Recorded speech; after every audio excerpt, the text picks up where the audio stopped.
story of how God was seeking a bride for his son. Each book is different from every other book. I'm trying to give you the keys for you to unlock it for yourself.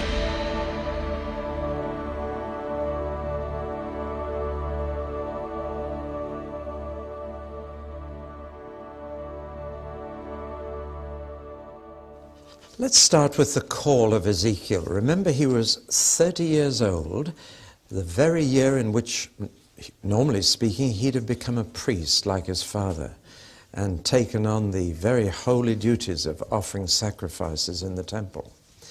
But he's far from home. He's deported. He's away in Babylon. And he can't ever be a priest in Babylon. There is no temple. There are no sacrifices to be offered there. Incidentally, that's where the synagogue began and replaced the temple, because the synagogue was the place of praise and reading the Bible, place of praise and prayer, and in fact that is the normal Jewish pattern now, because they have no temple. Their worship centers on the synagogue. And it all began in Babylon. They had to meet together, but they couldn't offer sacrifices. They had no altar, they had no priesthood. And incidentally, that gives us the pattern for church life, because we don't have a temple and we don't need altars and we don't need priests or sacrifices. What we do have are synagogues. And the word synagogue means to come together. So they came together there, but they didn't need a priest. They needed a teacher, a rabbi, but not a priest. So he had no career, but God had a career for him. And it began, like many prophets' careers, with a vision. And that is very clearly described right at the beginning of Ezekiel's book. It is a weird vision. And again, modern scholars have a heyday. They say he was cataleptic, that he had a fit, and this is what he saw in his fit, or they say he took drugs. Isn't it amazing what people do? It was certainly a weird picture. You really need to be a surrealist artist to paint it. And that's a very poor sort of sketch of something like it. It's an impressionist picture of it. Now, most of it is fairly understandable. It's the wheels that get you, isn't it? Yes. And in fact, the favorite interpretation today is to say that he saw a UFO. And again, people find what they want to in the Bible, don't they? Let's just look at some of the features. First of all, there were four creatures. Four creatures. And these were a combination of animals, humans, and angels. They had the wings of an angel. They had parts of them that were human and parts that were animal. And these four creatures are really symbols of creation. All the living beings that God has created, whether animal, human, or angel. These are the three main orders. And we need to remember that human beings are not the peak of creation. The evolutionist won't say so, but we do. I've yet to meet an evolutionist who can explain to me where angels came from. They didn't come from monkeys. But I find that evolutionists don't believe in angels anyway. But you see, all the creatures that God made are in three layers of life. Animals, humans, whom he made a little lower than the angels. And angels who are superior to us in strength, in appearance, in speed of movement, and in many other ways. So these four creatures represent all creatures whom God has made in the four corners of the earth.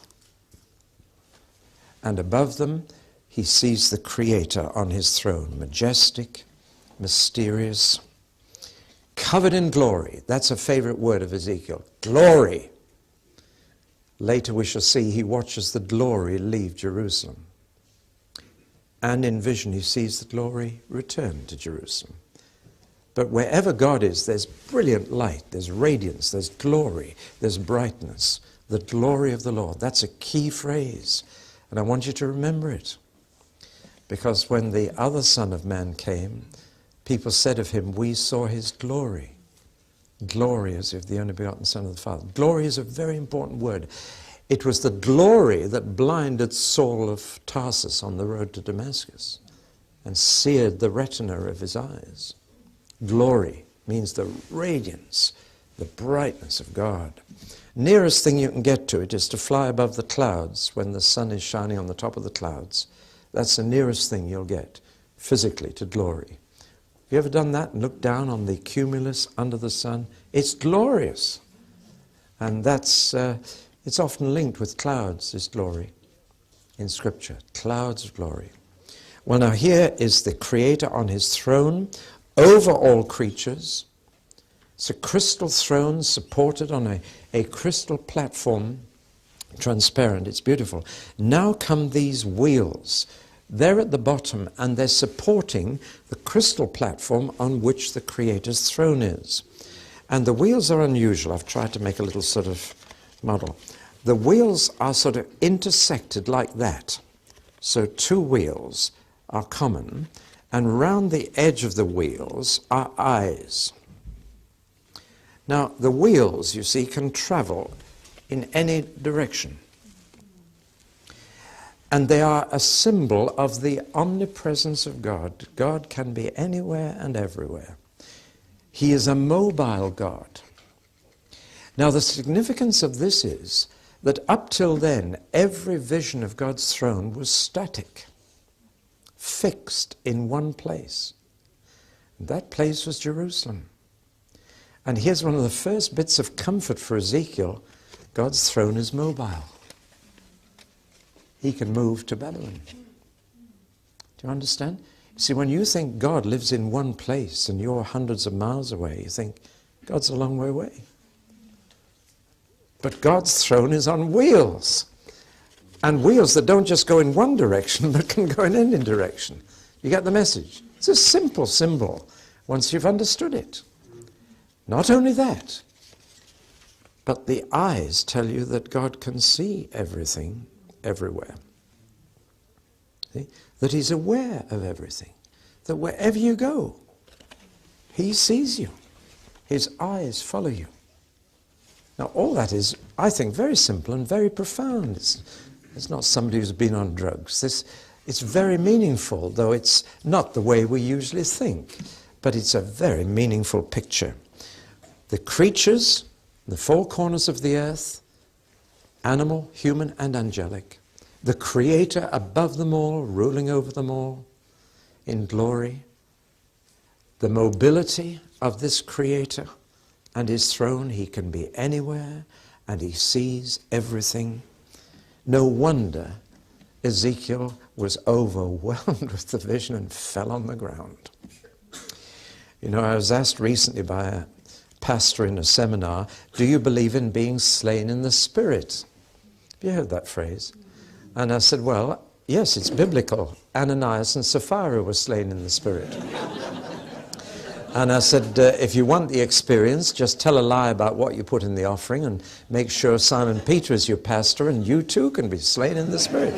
And he said, you're evading the question, David, you know what I mean? I said, well, what do you mean? He said, well, falling on the ground. Well, I said, why didn't you say falling on the ground? I said, that's how the Bible calls it. And then, of course, it doesn't mean that God pushed you. It's simply falling on the ground. And I said, that's biblical too. Ezekiel fell on the ground many times. Paul fell on the ground. John fell on the ground. But they weren't pushed. Don't blame the Spirit when people flake out. That's a human reaction to the divine presence. And Ezekiel, more than once, when he was confronted with the divine presence, fell on the ground. The interesting thing is that again and again God says, stand up again, I haven't finished talking to you. And also it says that the Spirit raised me to my feet. Now it doesn't take the Spirit to fall on the ground, but it does take the Spirit to lift you onto your feet again. So I believe in being raised by the Spirit. But I believe it's perfectly biblical for somebody confronted with the divine presence to fall on the floor. If they suddenly do that, I believe the Spirit is at work. And that's what happened to Ezekiel. I'll just throw that in because it's amazing what people do with the Bible. We introduce phrases like slain in the Spirit or resting in the Spirit, which are not biblical, and have a wrong connotation underneath them. Be biblical. And it is biblical to fall on the ground. And it's biblical to be raised by the Spirit. And that's what happened to Ezekiel here. Now, God gave him a scroll. and on it was written the prophecies that he was to deliver. All this is in the vision. And God says, I want you to eat that. And he had to take the scroll and eat it and digest it. There's a little point there which is very important. If you teach others the Bible, be sure you digest it yourself first. It's got to become part of you. People know when you're just passing on book knowledge, and they know when it's part of you, that you're living that message, that you've eaten that word yourself and you're really passing on the digested word of God. So he had to eat it. And though it was a very sad scroll, the words on it were words of lamentation, words of mourning, and words of woe, curse words, yet he found it sweet. Now, that may puzzle you, but when he ate it and digested it, he found it sweet. Now, it's amazing, but when you're really right with God, even the severe words of God are sweet. Now, you may or may not understand this yet, but I've been speaking a lot about hell recently to restore the understanding of it to Christians. And it's amazing how many have come up afterwards and said, thank you, I really enjoyed that. And then they said, no, perhaps that's not quite the word, but I was really encouraged by that. Isn't that amazing? That a sermon on hell can be an encouragement, but I'm sure some of you know what I'm talking about. It's better that God speak to you about anything than not speak at all. And it's encouraging to know that people don't get away with things. It's an encouragement to know that God is going to deal with evil, isn't it? It really is. And he found these words sweet, even though they were sad words. Little contradiction, but again he was told, like Isaiah, you're up against hard people, and they will get harder as you preach. And then God said to Ezekiel, but I'm going to make you harder than them. It's tough, this, isn't it? He says, I'm going to make your forehead like flint. In other words, nothing will be able to get in to discourage you. Because there's plenty to discourage prophets around. When people get harder and harder and don't want to hear, but if you've got a hard forehead, that doesn't get into your thinking. You only think of the Word of God and delivering the burden to others. Well, now, Ezekiel had supernatural sight, and therefore insight, and therefore foresight, and therefore oversight. These are the sights that God gives you. Gives you insight into things, and you see things that others don't see. He gives you foresight, and you see what's going to happen before it happens. And he gives you oversight. He helps you to sit up with him and look down and see it all, see his unfolding purpose. That kind of sight comes through vision. And there's a great emphasis here on the visual. We are moving into another branch of prophecy called apocalyptic. It's still prophecy, but it's different. It's more visual than verbal. It's very symbolic, very dramatic. And of the apocalyptic literature in the Bible, Ezekiel is a good example. Daniel is probably the best. And in the New Testament, Revelation is what we call apocalyptic. And the word apocalyptic means unveiling. Unveiling. And it is as if these symbolic visions, though they sound complicated when you first read them, they unveil what God can see so that you can see it too. That's the essential meaning of vision. And there are two dimensions of Ezekiel's vision which are unusual. Outside of God, they would be called clairvoyance. And in fact, there is such a thing as clairvoyance. It's of the devil. It is the devil's counterfeit for the divine sight that can be given. Ezekiel, for example, sees things happening in Jerusalem when he's hundreds of miles away in Babylon. And once again, modern scholars can't cope with that, so they say he must have kept going back to Jerusalem to see what was happening. You see, modern scholars are often so skeptical about the supernatural that they can't cope with it. They can't imagine someone in Baghdad knowing what's going on in Jerusalem at the time it's going on. But Ezekiel, through the Holy Spirit, could actually see. For example, there was one point, while he was preaching in Babylon, he saw a man drop dead. And he only heard weeks later that the man dropped dead in Jerusalem at the exact moment that he saw him drop dead. He was prophesying about Jerusalem. He said, I see a man dropping dead. And sure enough, that was confirmed to the letter a few weeks later when news arrived. So you see, in a sense, this kind of sight is not limited in either time or space. It can see things happening in space somewhere else, and it can see things happening in another time in the future. And Ezekiel is full of such incredible sight. He sees things happening at other places and at other times.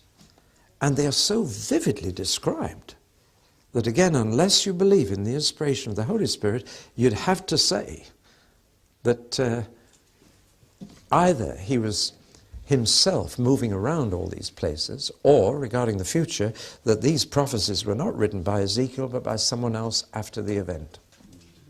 And that is the real choice we have when we get into prophecy and apocalyptic. Do you believe God sees all this and can show his servant the prophet? Or will you have to find a humanist explanation? Now, in fact, the Bible is a book full of predictions about the future.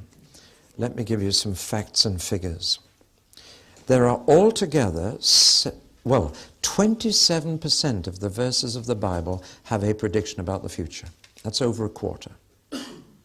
And Ezekiel is one of the highest, one of the most concentrated. Another figure. Altogether, there are 735 separate events predicted in the Bible. Some of them are predicted once, one or two over 300 times. But 735 separate events are predicted before they happen. Of those, here's another statistic. It was an ancestor of mine invented the word statistics, Sir John Sinclair. He must have had his own teeth. It's a horrible word to say. And people say there are three sorts of lie, black, white, and statistical. But anyway, here's another one. Of those 735 events, 593 have already happened. That's 81%. Why do people read horoscopes? They're never more than 5% accurate. The Bible's been 100% accurate, not 81%, because most of the other predictions are about the end of the world, which obviously couldn't have happened yet, because we're still here. And there are less than 20 still to happen before Jesus gets back, out of 735. That tells you something. Well, now, Ezekiel and Daniel, between them, have the highest percentage of predictions about the future in the whole Old Testament. We're dealing with predictions, and probably of the predictions in Ezekiel, 3/4 have already come true to the letter. And the statistical chances of such things happening, I'll be telling you about one of them later, and the statistics of chance for that to happen are 1 to 75 million. Yet it happened. Why don't people believe the Bible? If you want to know what's going to happen to our world, read your Bible. God has told us all we need to know. So we are dealing with a miraculous book. We are dealing with a supernatural book. Without God, Ezekiel could not have said what he did. Now let's get the shape of the book.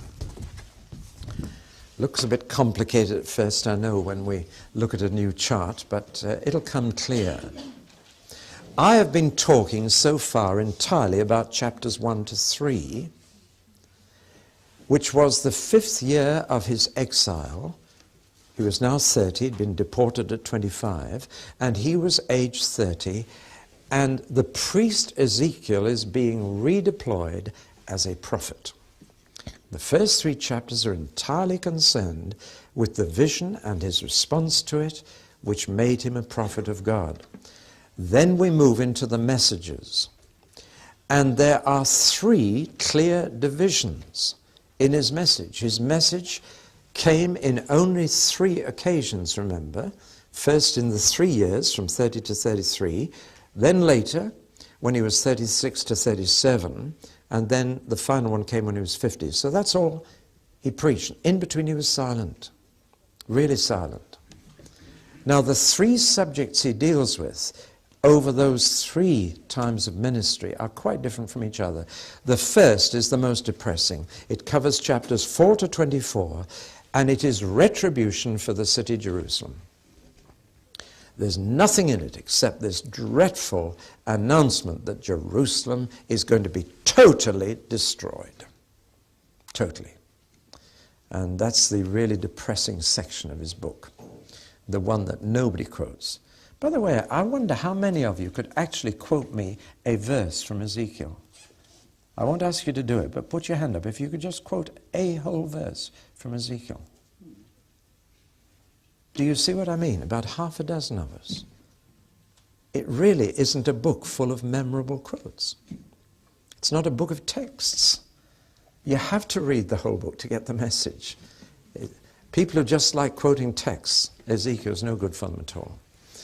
Well now, retribution for the city of Jerusalem. And that was followed by that siege of Jerusalem, which was a terrible trial and brought the city under Babylon's control without destroying it.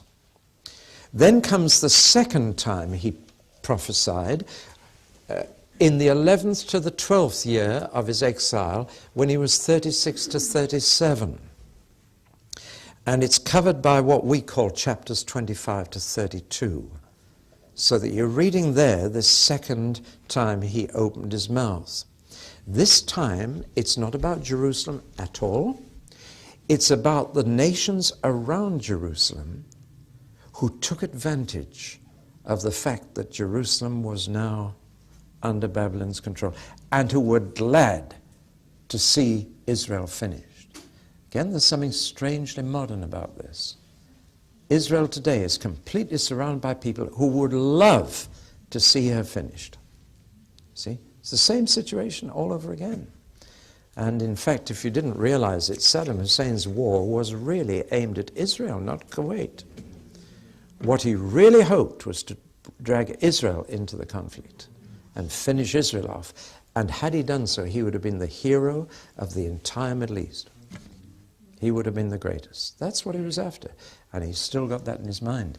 But you see, this is so very similar. And all that is God saying, I will take revenge on Israel's neighbors, on Judah's neighbors, little Judah. Everybody was so glad to see her going down. But God says they will pay for that. And then in 587, of course these years all go backwards because we're in BC. In 587, Jerusalem was destroyed. That's when he lost his wife. Sorry, no, he lost his wife when Jerusalem was besieged. Jerusalem was totally destroyed. After that, his whole preaching changed. He started again when he was 37, or at least that was almost a continuation of this. After Jerusalem was destroyed, he continued preaching, but now the whole of his message was, one day we're going home.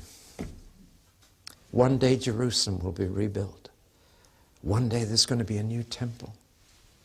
And the whole thing becomes positive hope. One day the Valley of Dry Bones is going to come together and be a mighty army. It's all positive optimism, looking forward to a whole future. In other words, until Jerusalem was destroyed, he had to be gloomy.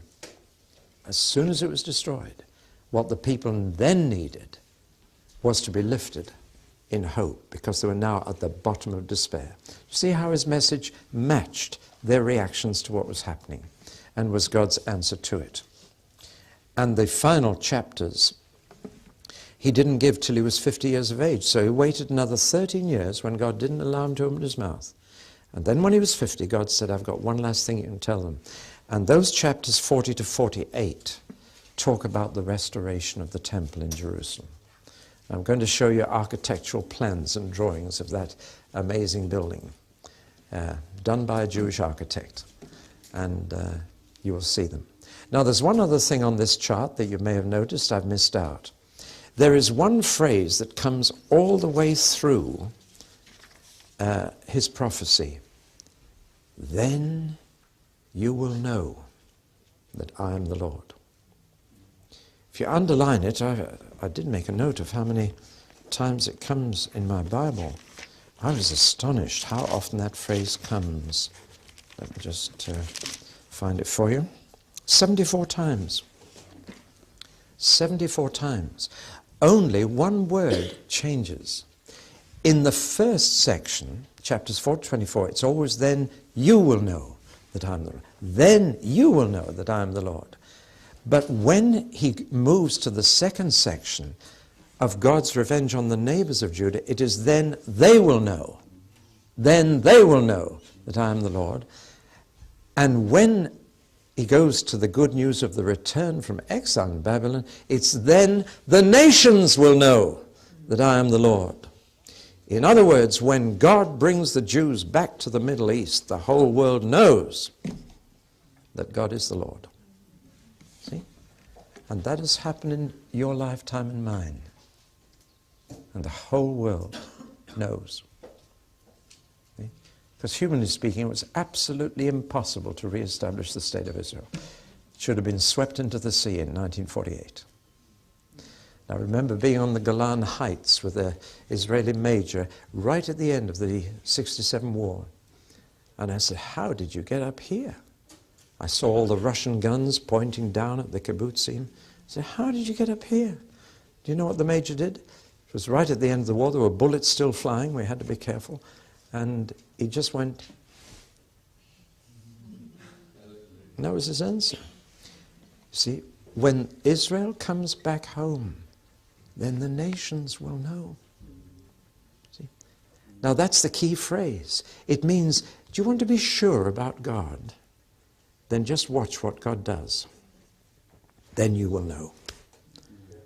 You see, God is not just a little domestic God who helps you with your personal problems. God is in charge of history. God moves the nations around.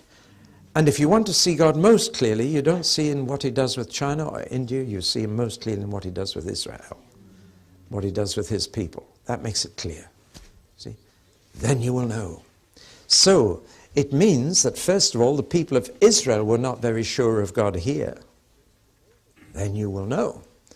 And it means the neighbors of Judah were not very sure that the God of Israel existed. Then they will know.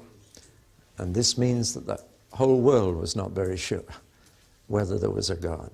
Then the nations will know. So we've got the key. Let's just run through the sections. Retribution for the city of Israel. Do you realize that when the place was taken by the Babylonians and they deported the top of society but left the city standing, the people of Judah said, well, it isn't as bad as Jeremiah made out. See? It's not as bad as the prophet said it would be. We've still got the city. See? Now, God had said, I will destroy the city. But in fact, it still existed and it still had Jews living in it. Agreed that they were under a foreign power, but they still had the city. In other words, it's not quite as bad as we thought. The prophets were wrong. That's why Ezekiel said, when Jerusalem is totally destroyed, then you will know that I am the Lord. Do you see? That's the background to that first section. The people thought it wasn't going to be as bad as the prophets said. Oh, well, these prophets, you know, they're always doom and gloom. They're always depressing. They're always exaggerating. That is a very common criticism of prophets. They exaggerate. It won't be as bad as they say it will be. And Ezekiel says, it will be as bad. Then you will know that I am the Lord. So this section was done, you see, before Jerusalem had fallen. And after the Babylonians had been. And the people were saying, well, it's not as bad as we thought. And so that's why it's so depressing, this first section. Their sin was as bad as the prophets had said, and therefore the judgment would be as bad as the prophets had said. Now then, Ezekiel not only had to communicate this message in word, he had to communicate it to their eyes as well as their ears. And the poor man had to do it in so many queer ways. I mean, actions speak louder than words. He had to teach them 6 times that Jerusalem was finished. The first was quite simple. He had to get a slab of clay and make a little model of Jerusalem. And then, when it was baked hard in the sun, he had to take the model of Jerusalem and smash it to pieces. He did that in total silence. And they watched him. What's the old prophet doing now? He made this little model of Jerusalem and then he smashed it. He said nothing. The second time, this was bad. The Lord said, lie on your left side for 390 days. Then lie on your right side for another 40 days. Can you imagine doing that? And he had to do that to symbolize the number of years they'd been disobeying God. And then the duration of the siege. And to make sure he did it, God said, I'm going to tie you up with rope. So imagine Ezekiel tied up in rope, lying on his left side for 390 days, then his right side for 40. Not saying a word. What's he up to now? The third one, he had to go on a meager diet to symbolize the shortage of food during the siege in Jerusalem. And he actually lived on 8 ounces of bread and 2/3 of a quart of water. That's 0.6 of a litre and 0.2 kilograms of bread. And he had to live on that diet for a long time. And he had to cook it over dried human excreta. So when he emptied his bowels, he dried what came out, and he used it as a fire to cook his little bit of bread. He said, things will be that desperate in Jerusalem. Actually, he protested to God. He said, God, I can't use human excreta. And God said, all right, I'll allow you to use cow dung instead. Another wonderful example of God's flexibility, by the way. See? It's very important, the flexibility of God, you know. Because some people talk about God's sovereignty as if it's arbitrary, as if he just picks numbers out of a hat, as if he, as if he makes a decision there's nothing you can do about it. That's not God. God really responds to us. And Ezekiel just said, Lord, I really do draw the line at that. God said, all right, you can use cow dung instead. It's this real personal relationship between God and his people that comes across, You go and see the film Fiddler on the Roof. And look at the way old Tekfi talks to his God. That is the real relationship we have with God. And we need it. It's a living relationship. You can persuade God to change his mind. Isn't that good? Isn't he a wonderful God, even to listen to us? Well, the next thing, he had to shave his head and his beard. So he shaved off his beard and he shaved his head, and then he put the hair in 3 piles. And he burned part, and then he burned the second and stuck a sword in it, and then he took the third lot and he threw it up into the air and it scattered to the winds. So that's what's going to happen to the people of Jerusalem. The 5th, he had to put all his clothes in a bag and then dig a hole in a wall and creep out through the wall at night. And when he did that, the same thing was happening. It was going to happen. That was when Zedekiah dug his way out of Jerusalem. He'd seen this happening and he had to act it. He said, you'll find the king sneaking out through a hole in the wall.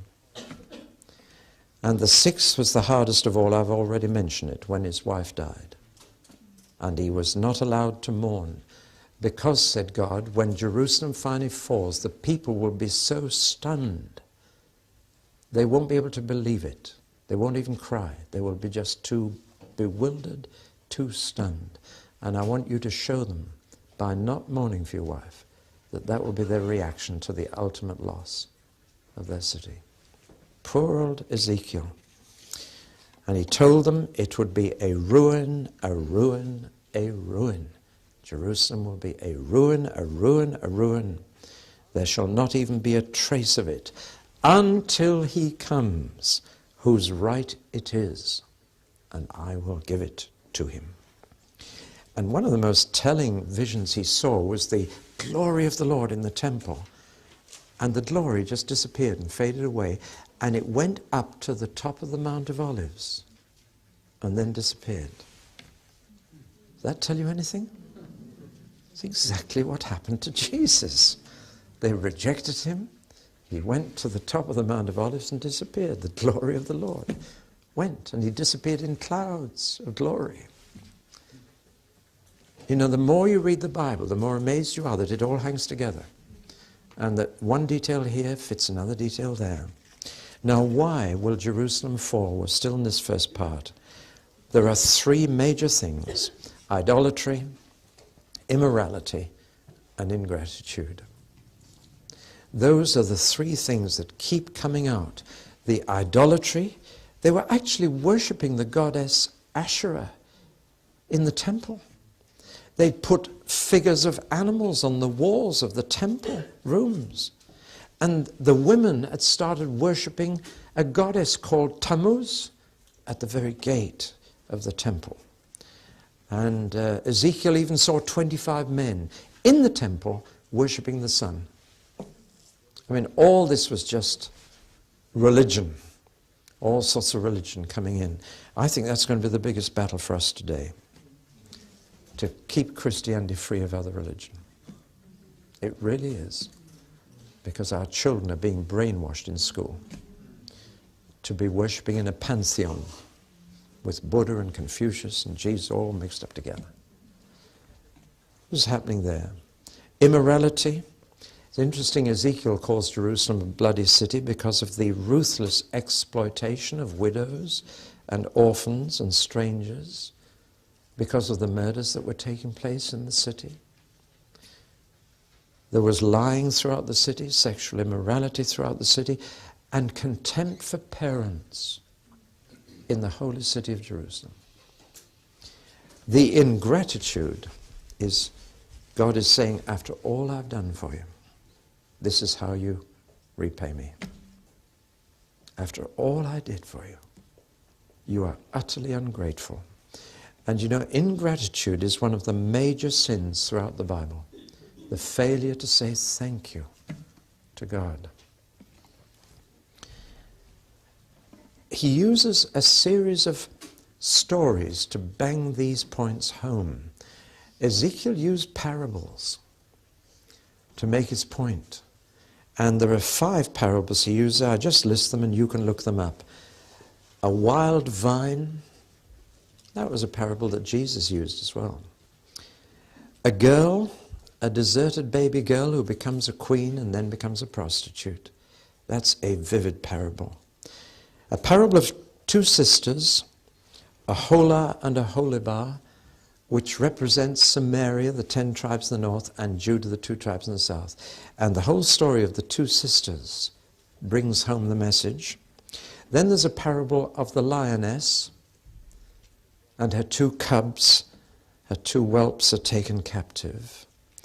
And finally there's a parable of 2 eagles, one representing Pharaoh and one Nebuchadnezzar. But parables are a way of communicating truth to those who want to know. And like the other Son of Man, he used the parables. Finally, he blamed 3 groups of people particularly: the prophets, the priests, and the kings. He says they're all partly responsible for the condition of Jerusalem. And then, with his 3 heroes in mind, he said, God couldn't even save Jerusalem if Noah, Job, and Daniel were living in it. But in fact, none of them were living in it. Daniel was in Babylon, Noah and Job were dead. But he says if the 3 best men in our history were in this city, that wouldn't prevent it being destroyed. Noah, Job, and Daniel. Very interesting combination. Well, we'll leave it there until the 3rd talk.